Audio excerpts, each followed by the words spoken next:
দৰ্শকসকলৰ বাবে এই মুহূৰ্তত লৈ আহিছোঁ এটা অত্যন্ত জৰুৰী খবৰ। শ্যাম কানু আৰু সিদ্ধাৰ্থক জেৰা চলাই থকা হৈছে।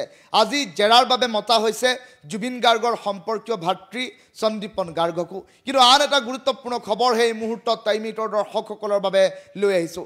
সিদ্ধাৰ্থ আৰু শ্যাম কানুৰ বিৰুদ্ধে 12টাকৈ ধাৰাত ৰুজু হৈছে গোচৰ আৰু ইয়াৰে ভিতৰত আছে ভাৰতীয় ন্যায় সংহিতাৰ অধীনত 103 নম্বৰৰ এটা গোচৰ। 103 ধাৰাত দিয়া এই গোচৰটো কিহৰ জানেনে? সেয়া হৈছে হত্যাৰ অপৰাধ। আৰু শ্যাম কানু সিদ্ধাৰ্থৰ বিৰুদ্ধে ইতিমধ্যে SITয়ে নতুনকৈ BNSৰ 103 ধাৰা সংযোজন কৰাক লৈ জেৰা যে দীঘলীয়া হ'ব, জেৰা যে স্পৰ্শকাতৰ হ'ব, এই কথা ইতিমধ্যে সুস্পষ্ট হৈ পৰিছে। আৰু হত্যাৰ এই গোচৰটো দুয়োজনৰ ওপৰত লগোৱাৰ পাছত সম্প্ৰতি যে সিদ্ধাৰ্থ আৰু শ্যাম কানু সহজে যে বাহিৰলৈ ওলাই আহিব নোৱাৰিব, সেয়া এক প্ৰকাৰ স্পষ্ট হৈ পৰিছে। এই ডাঙৰ খবৰটো টাইমিটৰ দৰ্শকসকলক এই মুহূৰ্তত জনাই আছোঁ। শ্যাম কানু সিদ্ধাৰ্থৰ বিৰুদ্ধে হত্যাৰ গোচৰ সন্নিৱিষ্ট কৰা হৈছে। জুবিন গাৰ্গৰ মৃত্যুৰ ঘটনাত হত্যাকাণ্ডৰ BNSৰ যি গোচৰ ভাৰতীয় ন্যায় সংহিতাৰ অধীনত 103 ধাৰাৰ অধীনত দুয়োৰে বিৰুদ্ধে হত্যাৰ গোচৰ ৰুজু কৰাৰ বাতৰি এই মুহূৰ্তত আহি পৰিছে। 12টাকৈ ধাৰাত ইতিমধ্যে গোচৰ ৰুজু কৰা হৈছিল আৰু তাৰে ভিতৰত CIDয়ে নতুনকৈ সংযোজন কৰিছে ভাৰতীয় ন্যায় সংহিতাৰ 103 নম্বৰৰ অধীনৰ গোচৰ। দুই অভিযুক্তৰ বিৰুদ্ধে ৰুজু কৰা হৈছে 18/25 ধাৰাত গোচৰ। শ্যাম কানু মহন্তৰ বিৰুদ্ধে ভাৰতীয় ন্যায় সংহিতাৰ 7টা ধাৰাত গোচৰ ৰুজু। এই গোচৰ কেইটাৰ ধাৰা কেইটা এই মুহূৰ্তত দেখুৱাইছে 316, 36, 337, 338 আৰু অন্যান্য কেইবাটাও ধাৰাত ৰুজু কৰা হৈছে গোচৰ। শ্যাম কানু মহন্তই নিজৰ বাবে ব্যৱহাৰ কৰিছিল ভুৱা নথিপত্ৰ। অভিযানত উদ্ধাৰ হৈছিল চৰকাৰী চিলমোহৰৰ লগতে বহু অন্যান্য সন্দেহজনক নথিপত্ৰ। লোক নিৰ্মাণ বিভাগৰ সহকাৰী অভিযন্তাৰ নামতো পোৱা গৈছিল ভুৱা চিলমোহৰ। তেনে পৰিপ্ৰেক্ষিতত শ্যাম কানু মহন্ত কেইবাটাও ধাৰাৰ অধীনত গোচৰ ৰুজু কৰা হৈছে।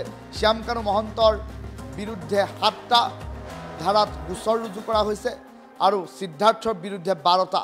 সৰ্বমুঠ দেখিবলৈ পোৱা গৈছে দুয়োটা সিদ্ধাৰ্থ আৰু শ্যাম কানুৰ বিৰুদ্ধে কেইবাটাও ধাৰাত গোচৰ ৰুজু কৰাৰ পাছত মাৰাথন জেৰা অব্যাহত আছে। এই মুহূৰ্তৰ সকলোতকৈ ডাঙৰ খবৰটো টাইমিটৰ দৰ্শকসকলক জনাইছোঁ। সিদ্ধাৰ্থ আৰু শ্যাম কানুৰ বিৰুদ্ধে অন্যান্য গোচৰসমূহৰ সমান্তৰালকৈ এতিয়া কিন্তু হত্যাৰ গোচৰ সন্নিৱিষ্ট কৰা হৈছে আৰু হত্যাৰ গোচৰ সন্নিৱিষ্ট কৰাৰ পাছত সম্প্ৰতি দেখিবলৈ পোৱা গৈছে বিষয়টোক লৈ এতিয়া ৰাজ্যজুৰি চৰ্চা আৰম্ভ হৈছে।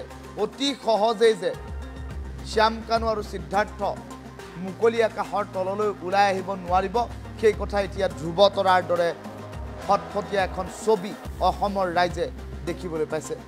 এটা ডাঙৰ খবৰ এই মুহূৰ্তত টাইমিটৰ দৰ্শকসকলক জনাই আছোঁ, কিয়নো সহজে ওলাই আহিব নোৱাৰিব শ্যাম কানু সিদ্ধাৰ্থ। 12টা ধাৰাৰ ভিতৰত সৰ্ববৃহৎ অপৰাধৰ গোচৰ সেয়া হৈছে হত্যাৰ গোচৰ আৰু হত্যাৰ গোচৰো সন্নিৱিষ্ট কৰা হৈছে। ভাৰতীয় ন্যায় সংহিতা 103 ধাৰাৰ অধীনত দুয়োৰে বিৰুদ্ধে হত্যাৰ গোচৰ ৰুজু কৰা হৈছে।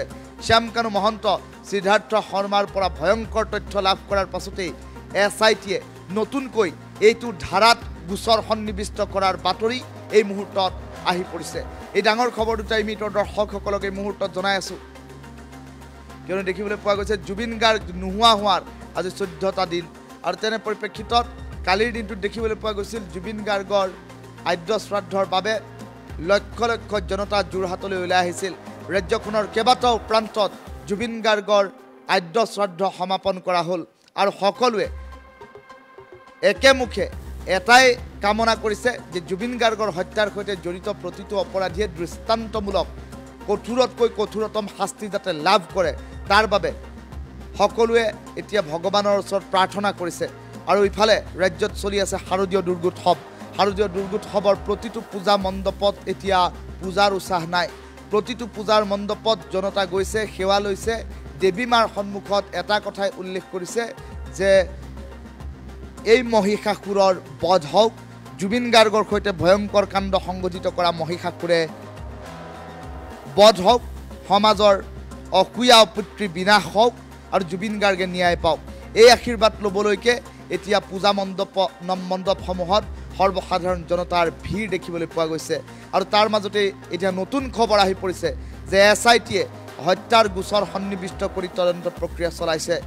সহজে ওলাই আহিব নোৱাৰিব শ্যামকানু সিদ্ধাৰ্থ 12টা ধাৰাৰ ভিতৰত আছে সৰ্ববৃহৎ অপৰাধৰ গোচৰ ভাৰতীয় ন্যায় সংহিতাৰ অধীনত 103 ধাৰাৰ অধীনত দুইৰে বিৰুদ্ধে ইতিমধ্যে হত্যাৰ গোচৰ ৰুজু কৰা হৈছে শ্যামকানু সিদ্ধাৰ্থ শৰ্মাৰ পৰা ইতিমধ্যে এছআইটিয়ে ভয়ংকৰ তথ্য লাভ কৰাৰ পাছতেই সম্প্ৰতি দেখিবলৈ পোৱা গৈছে হত্যাৰ গোচৰ সন্নিবিষ্ট কৰাৰ বাতৰি এই মুহূৰ্তত আহি পৰিছে সকলোতকৈ ডাঙৰ খবৰ দুটাই মিনিটৰ দৰ্শকসকলক এই মুহূৰ্তত জনাই আছো কিয়নো ৰাজ্যৰ প্ৰতিগৰাকী লোক ৰাজ্যৰ প্ৰতিগৰাকী জুবিন অনুৰাগী এই পৰ্যন্ত সেই ট্ৰমাৰ পৰা বাহিৰলৈ ওলাই আহিব পৰা নাই কিয়নো জুবিন গাৰ্গ নাই জুবিন গাৰ্গ অবিহনে অসমখন কল্পনা কৰক জুবিন গাৰ্গ অবিহনে দুৰ্গা পূজা কল্পনা কৰক জুবিন গাৰ্গ অবিহনে বহাগৰ মঞ্চ কল্পনা কৰক কিয়নো জুবিন গাৰ্গক নৰ্থ ইষ্ট ফেষ্টিভেলত গান গাবলৈ মাতি নি এতিয়া এইদৰে দলনিত পুনা এৰা দিয়াৰ দৰে কাৰ্য সমাপন কৰা শ্যামকানু মহন্তই এতিয়া উলিয়াই দিব পাৰিবনে জুবিন গাৰ্গক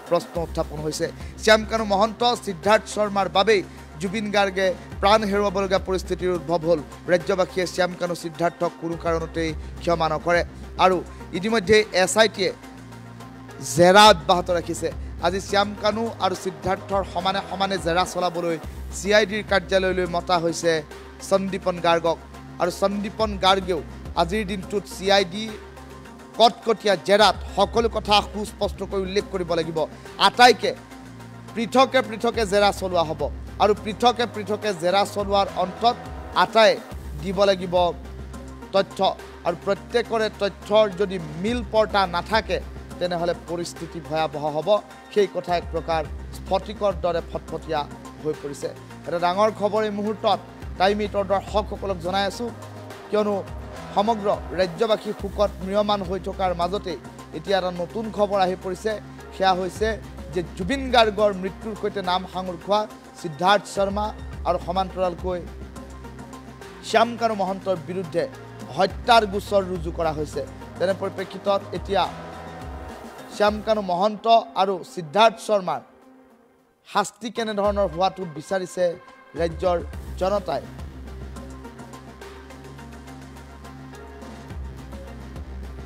সেয়া আপুনিও কৰিব পাৰিব মন্তব্য টাইমিটৰ কমেণ্ট সেকশ্যন খুলি দিয়া হৈছে টাইমিটৰ কমেণ্ট সেকশ্যনত আপুনিও কৰিব পাৰিব মন্তব্য হাতত হাতকেৰেয়া লগাই সিদ্ধাৰ্থ আৰু শ্যামকানুক লকআপৰ ভিতৰত ভৰাই থলে ৰাজ্যবাসী জনতা শান্তিৰে বহি নাথাকে ৰাজ্যবাসী জনতাই বিচাৰিছে প্ৰকৃত ন্যায় আৰু এই প্ৰকৃত ন্যায়ৰ অৰ্থ কি ৰাজ্যবাসী জনতাই আওপকীয়াকৈ বুজাই দিছে যে নিশাৰ ভাগত ফুৰাবলৈ লৈ যাব লাগে দুয়োকে আৰু তাৰ পাছত সচৰাচৰ অপৰাধীৰ সৈতে আৰক্ষীয়ে যিটো কাণ্ড কৰে সেই একেটা কাণ্ডই এই দুইটা অপৰাধীৰ ক্ষেত্ৰতো ব্যৱহাৰ হওক বুলি সকলোৱে আশা প্ৰকাশ কৰিছে আজি বিজয়া দশমীত মহিষাসুৰৰ বিনাশ হোৱাটো বিচাৰিছে আৰু সমাজত শান্তি প্ৰতিষ্ঠা হোৱাটো বিচাৰিছে ৰাজ্যবাসী জনতাই আৰু সমগ্ৰ তদন্ত প্ৰক্ৰিয়া সন্দৰ্ভত ইতিমধ্যে এছআইটিৰ যিগৰাকী মুখ্য বিষয়া MP গুপ্তাৰ এটা মন্তব্য আছে সেই মন্তব্যও আমি টাইমিটৰ দৰ্শকসকলক কিছু সময়ৰ পাছতে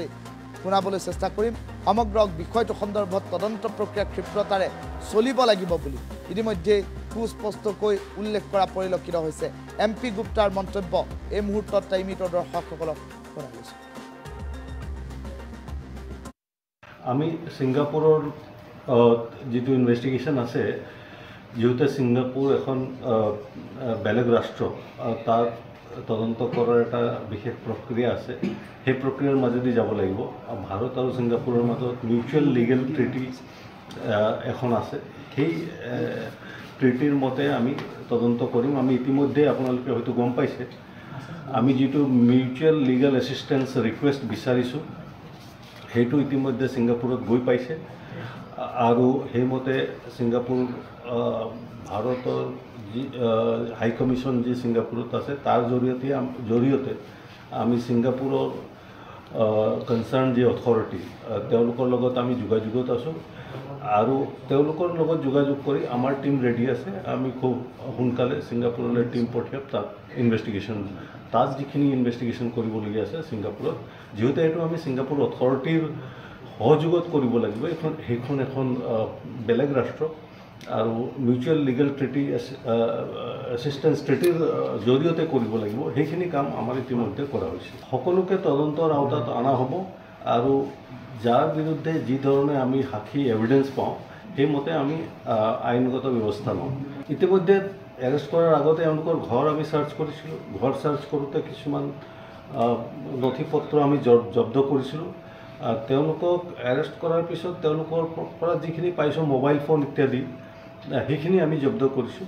যেতিয়া এৰেষ্ট কৰা হয় বডি চাৰ্চ কৰা হয়, যিহেতু সেইটো বডি চাৰ্চ কৰি গোটেই বস্তুখিনি থানাত জমা কৰি লোৱা হয়। গতিকে মোবাইল ফোন এৰেষ্ট কৰাৰ পিছত থকাৰ প্ৰশ্ন নুঠে। সকলো বস্তুখিনি জব্দ কৰা হয় লকআপত অনাৰ আগত। ইনভেষ্টিগেশ্যন SIT চলাই আছে আৰু আজি যিহেতু আমি এৰেষ্ট কৰি পুলিচ কাষ্টডিত লৈছোঁ, এতিয়া তেওঁলোকৰ জেৰা কৰি থকা হৈছে আৰু এতিয়া পৰ্যন্ত যিখিনি আমি এভিডেন্স পাইছোঁ তাৰ ওপৰত তেওঁলোকক সোধপোছ কৰা হ'ব আৰু পৰৱৰ্তী তদন্ত আমাৰ খুব ফাষ্ট ট্ৰেকত চলি আছে। আমি ছিংগাপুৰৰ যিটো ইনভেষ্টিগেশ্যন আছে, যিহেতু ছিংগাপুৰ এখন বেলেগ ৰাষ্ট্ৰ, তাত তদন্ত কৰাৰ এটা বিশেষ প্ৰক্ৰিয়া আছে। সেই প্ৰক্ৰিয়াৰ মাজেদি যাব লাগিব। ভাৰত আৰু ছিংগাপুৰৰ মাজত মিউচুৱেল লিগেল ট্ৰিটি এখন আছে। সেই ট্ৰিটিৰ মতে আমি তদন্ত কৰিম। আমি ইতিমধ্যে আপোনালোকে হয়তো গম পাইছে, আমি যিটো মিউচুৱেল লিগেল এছিষ্টেঞ্চ ৰিকুৱেষ্ট বিচাৰিছোঁ সেইটো ইতিমধ্যে ছিংগাপুৰত গৈ পাইছে আৰু সেইমতে ছিংগাপুৰ ভাৰতৰ যি হাই কমিশ্যন যি ছিংগাপুৰত আছে তাৰ জৰিয়তে আমি ছিংগাপুৰৰ কনচাৰ্ণ যি অথৰিটি তেওঁলোকৰ লগত আমি যোগাযোগত আছোঁ আৰু তেওঁলোকৰ লগত যোগাযোগ কৰি আমাৰ টিম ৰেডি আছে। আমি খুব সোনকালে ছিংগাপুৰলৈ টিম পঠিয়াম তাত ইনভেষ্টিগেশ্যন, তাত যিখিনি ইনভেষ্টিগেশ্যন কৰিবলগীয়া আছে ছিংগাপুৰত, যিহেতু এইটো আমি ছিংগাপুৰ অথৰিটিৰ সহযোগত কৰিব লাগিব। সেইখন এখন বেলেগ ৰাষ্ট্ৰ আৰু মিউচুৱেল লিগেল ট্ৰিটি এছিষ্টেঞ্চ ট্ৰিটিৰ জৰিয়তে কৰিব লাগিব। সেইখিনি কাম আমাৰ ইতিমধ্যে কৰা হৈছে। সকলোকে তদন্তৰ আওতাত অনা হ'ব আৰু যাৰ বিৰুদ্ধে যি ধৰণে আমি সাক্ষী এভিডেন্স পাওঁ সেইমতে আমি আইনগত ব্যৱস্থা লওঁ। ইতিমধ্যে এৰেষ্ট কৰাৰ আগতে এওঁলোকৰ ঘৰ আমি চাৰ্চ কৰিছিলোঁ। ঘৰ চাৰ্চ কৰোঁতে কিছুমান নথি পত্ৰ আমি জব্দ কৰিছিলোঁ। তেওঁলোকক এৰেষ্ট কৰাৰ পিছত তেওঁলোকৰ পৰা যিখিনি পাইছোঁ মোবাইল ফোন ইত্যাদি সেইখিনি আমি জব্দ কৰিছোঁ। যেতিয়া এৰেষ্ট কৰা হয় বডি চাৰ্চ কৰা হয়, যিহেতু সেইটো বডি চাৰ্চ কৰি গোটেই বস্তুখিনি থানাত জমা কৰি লোৱা হয়। গতিকে মোবাইল ফোন এৰেষ্ট কৰাৰ পিছত থকাৰ প্ৰশ্ন নুঠে। সকলো বস্তুখিনি জব্দ কৰা হয় লকআপত অনাৰ আগত। ইনভেষ্টিগেশ্যন SIT চলাই আছে আৰু আজি যিহেতু আমি এৰেষ্ট কৰি পুলিচ কাষ্টডিত লৈছোঁ, এতিয়া তেওঁলোকৰ জেৰা কৰি থকা হৈছে আৰু এতিয়া পৰ্যন্ত যিখিনি আমি এভিডেন্স পাইছোঁ তাৰ ওপৰত তেওঁলোকক সোধপোছ কৰা হ'ব আৰু পৰৱৰ্তী তদন্ত আমাৰ খুব ফাষ্ট ট্ৰেকত চলি আছে। আমি ছিংগাপুৰৰ যিটো ইনভেষ্টিগেশ্যন আছে, যিহেতু ছিংগাপুৰ এখন বেলেগ ৰাষ্ট্ৰ, তাত তদন্ত কৰাৰ এটা বিশেষ প্ৰক্ৰিয়া আছে। সেই প্ৰক্ৰিয়াৰ মাজেদি যাব লাগিব। ভাৰত আৰু ছিংগাপুৰৰ মাজত মিউচুৱেল লিগেল ট্ৰিটি এখন আছে।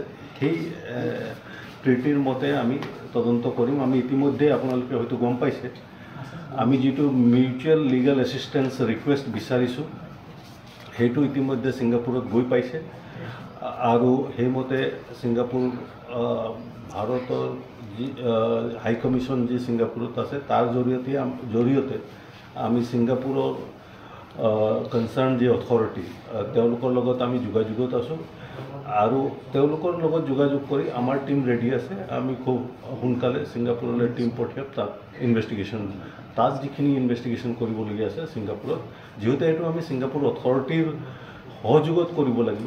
সেইখন এখন বেলেগ ৰাষ্ট্ৰ আৰু মিউচুৱেল লিগেল ট্ৰিটি এছিষ্টেঞ্চ ট্ৰিটিৰ জৰিয়তে কৰিব লাগিব। সেইখিনি কাম আমাৰ ইতিমধ্যে কৰা হৈছে। সকলোকে তদন্তৰ আওতাত অনা হ'ব আৰু যাৰ বিৰুদ্ধে যি ধৰণে আমি সাক্ষী এভিডেন্স পাওঁ সেইমতে আমি আইনগত ব্যৱস্থা লওঁ। ইতিমধ্যে এৰেষ্ট কৰাৰ আগতে এওঁলোকৰ ঘৰ আমি চাৰ্চ কৰিছিলোঁ। ঘৰ চাৰ্চ কৰোঁতে কিছুমান নথি পত্ৰ আমি জব্দ কৰিছিলোঁ। তেওঁলোকক এৰেষ্ট কৰা